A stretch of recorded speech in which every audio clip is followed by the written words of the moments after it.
جناب فلاں جگہ گستاخی ہو گئی، یوں امی عائشہ کی توہین ہوئی، یوں صحابہ کی توہین ہوئی، یوں ختم نبوت پر آنچ آئی، اور کوئی صاحب یہ فرما دے میرا مزاج نہیں ہے کسی کے بارے میں بات کرنا، کسی کے خلاف بات کرنا، تو یہ مزاج تمہارا یہ مزاج نہیں، یہ بے غیرتی ہے، یہ دقیانوسی ہے۔ تو صدیق اکبر رضی اللہ تعالیٰ عنہ سے بڑا صوفی ہے،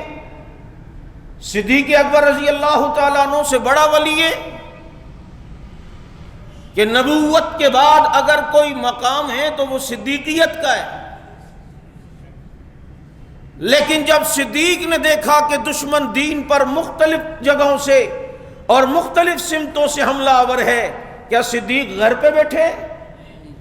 مسلمہ سے مقابلہ ہوا، اسود انسی کا قلعہ کما کیا،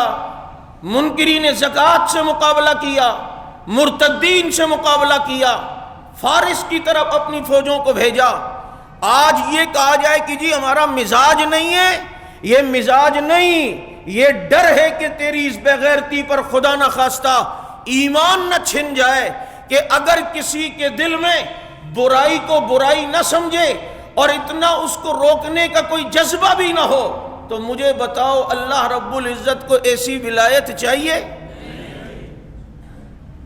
خود رسول اللہ صلی اللہ علیہ وسلم کا اس طرح کا مزاج ہمیں نظر نہیں آتا، نہ سیرت میں ملتا ہے۔ شیخ عبد القادر جیلانی رحمۃ اللہ علیہ کتنے بڑے ولی ہیں، لیکن غنیت الطالبین کتاب لکھتے ہیں اور اس میں صحابہ کرام کے دشمنوں کا تعارف کرواتے ہیں، ان کے 32 فرقوں کا ذکر کرتے ہیں، یہ بھی گمراہ، یہ بھی گمراہ، یہ بھی گمراہ، یہ بھی گمراہ، اتنا تعارف کروایا، اور صحابہ کرام رضوان اللہ علیہ اجمعین کے دشمنوں کو ننگا کر کے انہوں نے رکھ دیا اور ببانگ دہل ان کا رد کیا ہے اور ان کا مقابلہ کیا ہے۔ جبھی تو پچھلے ادوار میں جو مختلف مذہبی کتابوں پہ پابندی لگی تو اس میں غنیت الطالبین پر بھی پابندی لگائی ہمارے پاکستانی حکومت نے۔ کیا وجہ تھی؟ وہ تو ایک پیر کی بات تھی، وہ تو حضرت پیران پیر رحمت اللہ علیہ کی کتاب تھی، وہ تو تصوف پر تھی، لیکن وجہ یہ تھی کہ اس کے اندر صحابہ کرام رضوان اللہ علیہ مجمعین کے دشمنوں کا تعاقب تھا، ان کا تعارف تھا، ان کا قلعہ کما تھا، ان کے متعلق لوگوں کو آگاہ کیا تھا کہ ان سے بچ کے رہو، ان سے بچ کے رہو، ان سے بچ کے رہو۔ تو پیران پیر رحمت اللہ علیہ اپنی اس صوفیت اور تصوف کی راہ کے باوجود ہمیں یہ سبق دے رہے ہیں کہ جب دین کے مقابلے میں کوئی آئے اور دشمنان اسلام حملہ آور ہو، بلکہ صاف کہتا ہوں پیران پیر رحمت اللہ علیہ کی غنیہ سے ہمیں یہ سبق ملتا ہے کہ کوئی صحابہ کا دشمن اگر صحابہ کرام رضوان اللہ علیہ مجمعین کے بارے میں رب کو راشی کرے اور ان کے خلاف کوئی بکواس کرے تو پھر میدان عمل میں یوں آؤ، پیران پیر رحمت اللہ علیہ کا کردار یوں ادا کرو، شیخ عبد القادر جیلانی رحمت اللہ علیہ کی اس سیرت کو پھر یوں اپناؤ۔ انہوں نے بتلا دیا ہے کہ جب بات خانقاہ کی ہوگی تو میرے سے بڑا پیر تمہیں کوئی نظر نہیں آئے گا، اور جب صحابہ کی عزت کی بات ہوگی تو مجھ سے بڑا صحابہ کا سپاہی تمہیں کوئی نظر نہیں آئے گا۔ ہم نے جو ایک ذہن بنایا ہوا ہے کہ اگر دشمن یلغار بھی کر رہا ہو، عزت اسلام کی پامال ہو رہی ہو، مسئلہ نبی کی ناموس کا ہو، مسئلہ حضرات صحابہ کرام کی عزت کا ہو، اس وقت ہم یہ کہیں کہ ہمارا مزاج نہیں ہے، یہ مزاج یہ قیامت کے دن نہیں چلے گا، اب مزاج بدلنا پڑے گا، غیرت ایمانی کا مظاہرہ دکھانا پڑے گا، میدان میں آنا پڑے گا۔ حق نواز کہتا تھا کہ حضرت جی جب دور صدیقی ہو تسبیح اس وقت ہاتھ میں اچھی لگتی ہے، لیکن جب دور فرعون کا ہو، جب دور نمرود کا ہو، اس وقت میدان میں آنا یہ سنت موسوی ہے، یہ سنت ابراہیمی ہے، اور جب دشمن حملہ آور ہو کر مدینے کی سرحد پر آ جائے تو پھر اس وقت بدر کا میدان سجانا سنت نبوی کہلاتا ہے۔ اچھا، جو اتنے زیادہ وہ بنتے ہیں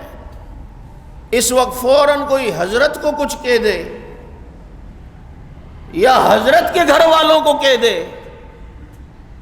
تو سب سے پہلے آستین حضرت کی اوپر ہوگی، آپ کا تو مزاج ہی نہیں تھا جناب، یہاں پر اب مزاج کیوں تبدیل ہو گیا؟ تیور کیوں بدل گئے؟ تیور کیوں تبدیل ہو گئے؟ اب آپ کے مزاج میں یہ تبدیلی کیسے؟ جب اپنی ذات پر بات آئے اور پھر سارے مزاج کو پسے پشت رکھ دیا جائے، اور جب بات ابو سفیان اور حضرت معاویہ کی عزت کی ہو، 10 محرم کو کھلے عام تبرہ ان پر ہو، اور جناب صحابہ کرام کی عزت و ناموس کا مسئلہ ہو، اس وقت کہنا کہ میرا مزاج نہیں ہے، میں پھر یہ جملہ کہتا ہوں، اس کو مزاج نہیں، اس کو بے غیرتی کہا جاتا ہے۔ اس لیے یاد رکھو، ہمارے جتنے بزرگان دین گزرے ہیں، جب مات دشمن کی آئی تو انہوں نے دین کی حفاظت کی۔ مجدد الفسانی رحمۃ اللہ علیہ، ہندوستان میں دین کی بقا کا ذریعہ بننے والا شخص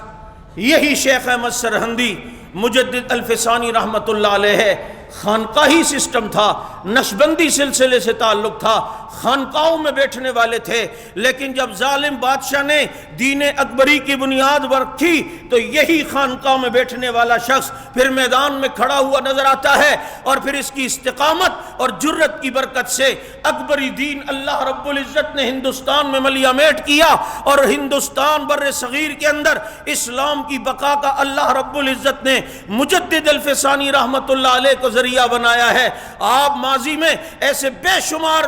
علماء کرام اور صوفیاء کرام کی تذکرے پڑھیں اور ان کی سیرت کا مطالعہ کریں کہ جب بات دین کی حمیت اور غیرت کی آئی ہے، وہ میدان عمل میں آئے ہیں اور انہوں نے باطل کا مقابلہ کیا ہے۔ وہ جانتے تھے کہ اللہ اللہ کی ضربیں لگانا یہ بھی دین ہے، لیکن چند لمحے کے لیے میدان عمل میں آنا یہ کئی مرتبہ خانقاہوں میں بیٹھنے سے زیادہ عظیم بنتا ہے۔